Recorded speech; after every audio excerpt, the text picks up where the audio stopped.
हितियान और मो के सामने काफी सारे गुंडे आ गए और उसके बॉस ने ऑर्डर दे दिया कि उन दोनों के एक एक पैर तोड़ डालो। किसी ने मो को बेसबॉल बेल्ट से मारा तो हितियान मो को संभालता है और जिसने मो को मारा था उसे एक किक लगाता है और वो दोनों उन सभी के साथ फाइट करने लगे। मो सोच रहा था कि डैम इट, अभी और ज्यादा लोग आ रहे हैं। हितियान उसे कहता है कि शाओमो, मैं तुम्हारे लिए रास्ता बनाता हूँ, तुम पहले भाग जाओ। मो कहता है तुम सच में एक इडियट हो और वो उसका हाथ पकड़ के अपने साथ भगा ले गया। दूसरी ओर जैसे कि आज एग्जाम्स खत्म हो गए हैं तो फिर ज़ैंक्षी और जैनी घूमने गए थे। जैनी को एक टी शर्ट लेना था जिसपे बॉल्स और बनाना वाली डिजाइन थी। ज़ैंक्षी वो देख के तुरंत ही कहता है कि नहीं, ये बिल्कुल भी अच्छा नहीं है। जैनी कहता है हम दोनों की पसंद तो बिल्कुल भी मैच नहीं करती। क्या इसका रीजन ये हो सकता है कि हम दोनों के बीच में जो फीलिंग्स है उसमें क्रैक आ गया है? ज़ैंक्षी उसके सर पे मारता हुआ कहता है कि तुम्हारे सर पे क्रैक आ गया है। तभी हितियान और मो गुआनशान वहाँ से भाग के निकले तो जैनी कहता है कि क्या मैं सही देख रहा हूँ, वो हितियान और लाल था? ज़ैंक्षी कहता है कि हाँ, वो दोनों वही थे। तभी बहुत सारे गुंडे उन दोनों के पीछे गए कि वहाँ पे वो रहे, पकड़ो उसे।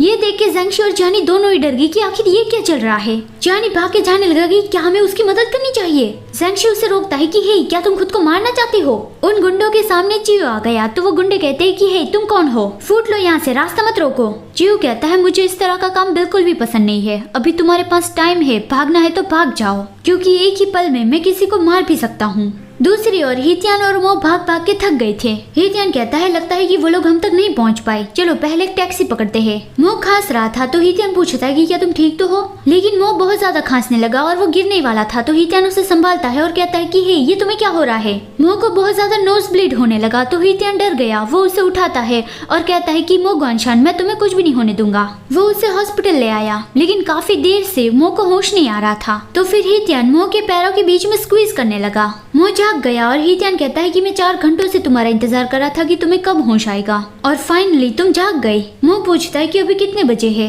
हितियान कहता है ऑलमोस्ट सुबह होने वाली है। मो सेटअप होने की कोशिश करता है कि मैं घर जाना चाहता हूँ, मैं ज्यादा हॉस्पिटल में रहना अफोर्ड नहीं कर सकता, लेकिन हितियान उसे फिर से सुला देता है कि मैंने ऑलरेडी पे कर दिया है और मैंने तुम्हारी मॉम को भी बता दिया है, वो भी रास्ते में ही है। मो कहता है तुम दूसरे लोगों के मामलों में क्यों टांग अड़ा रहे हो, मैं तुम्हारा शुक्रिया अदा नहीं करूंगा। हितियान अपनी उंगली से मो के कान को फ्लिक करता है तो मो कहता है कि हे, मुझे दर्द हो रहा है। हितियान कहता है अच्छी बात है कि तुम्हें इतनी तो एनर्जी है तो अब मैं जा सकता हूँ। मो कहता है मैं इतना भी ज्यादा वीक नहीं हूँ। मिडिल फिंगर दिखाना ये हितियान की भी बाय बाय कहने की स्टाइल है तो वो मो को मिडिल फिंगर दिखाते हुए कहता है कि मुझे अच्छे से देख लो, मैं जा रहा हूँ। मो भी उसे मिडिल फिंगर दिखाता है कि फुट लो यहाँ से। हितियान बाहर गया तब हिचिंग अपनी कार में उसका इंतजार कर रहा था, मतलब कि हिचिंग ने ही मो को यहाँ हॉस्पिटल लाने में और उन गुंडों से पीछा छुड़वाने में हितियान की मदद की थी। हितियान उसका शुक्रिया अदा करता है और कहता है कि उन लोगों को बता देना कि आगे से मेरे दोस्त की फैमिली को परेशान ना करे। हिचिंग कहता है मैं चैरिटी काम नहीं करता, तुम्हें एक कंडीशन रखनी होगी। हितियान कहता है मैं फादर से मिलने वापस चलूंगा।